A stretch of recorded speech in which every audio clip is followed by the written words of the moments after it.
Dumating na si Madra DC, bumili na siya ng rose. Yan, ito. Gagawa kami ng lumpia.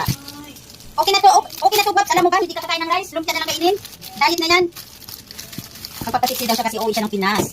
Kailangan siksi daw siya. Ako. Kasi may binili siyang dress sa okay-okay, ang gaganda. Ayaw. Doon ka sa lunod mo. Kung ano lang yung maisip niya. Pag pinagalitan, kung ano lang yung... Yan nga sabi niya pa nung Saturday, pagpunta niyo doon. Ay, punta ka ba doon sa Tuesday? Sabi ko naman, di ba, Tuesday pupunta ako. Sabi niya, yes. Sabi ko, bakit? Ikaw susundo sa akin eh. Yun lang naman pala eh. Sabi ko ganun.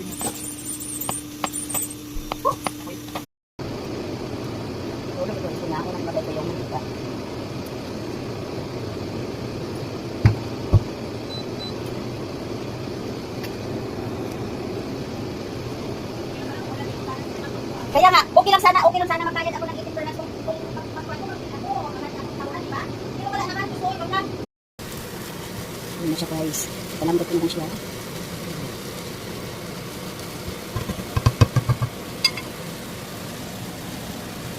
Gawa ako ng chicken lumpia.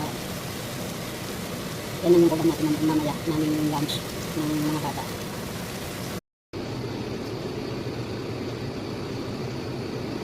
Gawa kami ng chicken lumpia.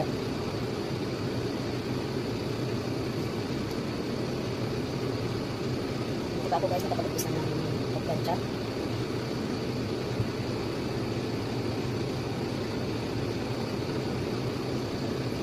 Yan na guys, palamigin ko muna bago ko i-wrap kasi mainit pa. Yan siya. Nagplansya muna ako. Kariti ko lang at saka palamigin yung natin yung piniling. Ito na guys, yung gawa ko ang chicken lumpia. Nagluto muna ako bago tapusin ko yung plansyahin ko. Kasi 11:52 na, di pa kami kumain.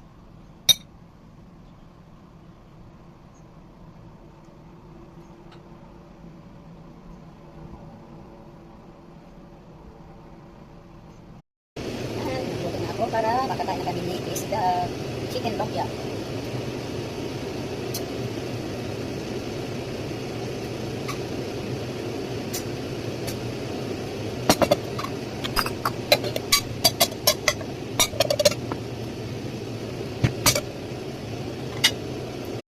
So guys,